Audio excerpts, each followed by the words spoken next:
Welcome back to another video. Today I'm going to do some continuation of my exterior maintenance of my RV, and we're looking underneath the RV from the back to the front.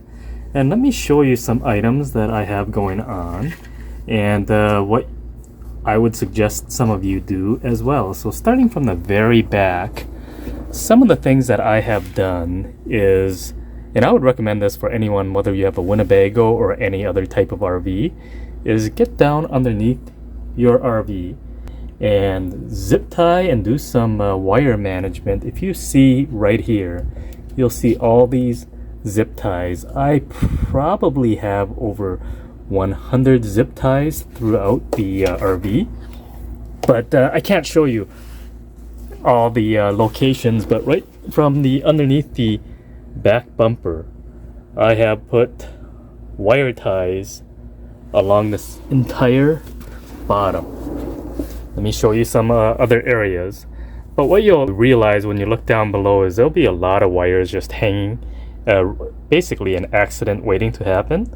So I've done to the best of my ability anyways, but I've just literally wire tied everything that looks like it's hanging up and ready to fall off, and it could be a never-ending job. So this is just in the short area right in the back, right by the spare tire. Again, I encourage you to go down and check your own, but you'd be surprised how many wires are just dangling there waiting for something to come and rip it off. But this is my back area, and let me show you another area that is prone to be a problem.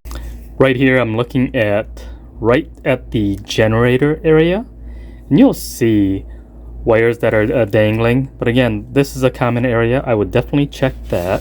And then right near there, now I'm in front of the spare tire, and let me see what I have going on. This gigantic wire bundle here, as well as all your grounds, this could definitely use some good wire management.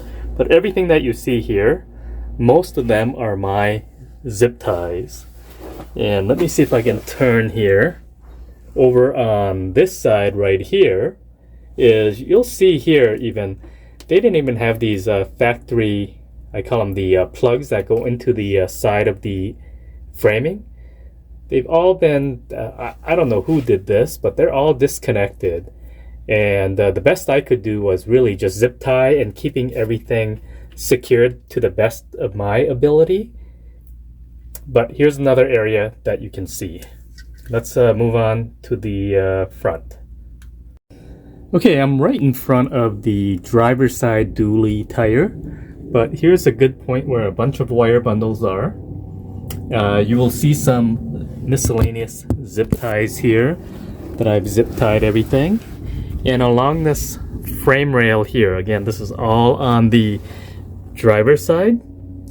There's wires here. Most of them were pretty good, but once in a while, like here's a good example. This wire bundle was good, but this piece right here was just hanging loose.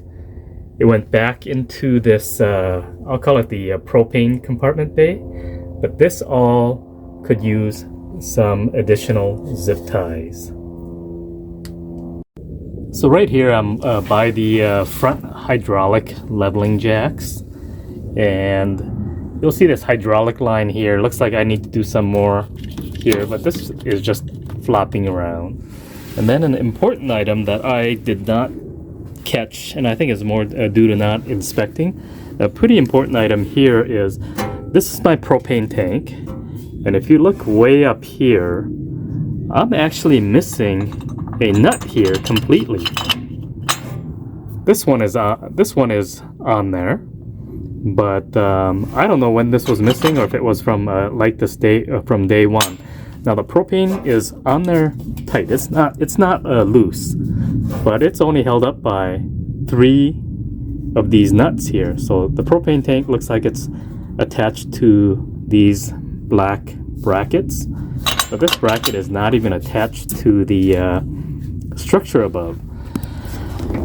And that looks like an accident waiting to happen. These two look okay on this side, but that's something I'm going to do right away. It looks like this framing goes all the way back there. But again, very important to do an under your RV inspection. And I would encourage you, you'll probably, like I said,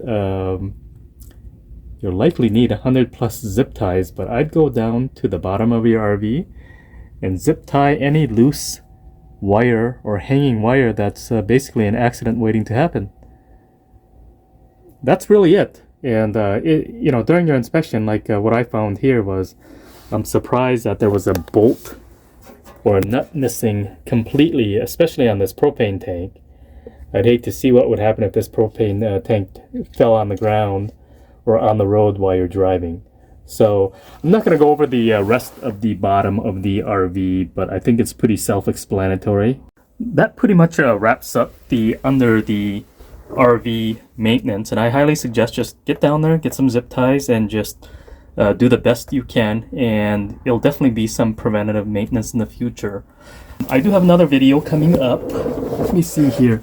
A common problem on these Sprinter chassis is these leveling jacks. Now I have the equalizer specifically, and there's some problems with these on them. We'll call it becoming very loose. I'll show you a video of how to fix that in the future.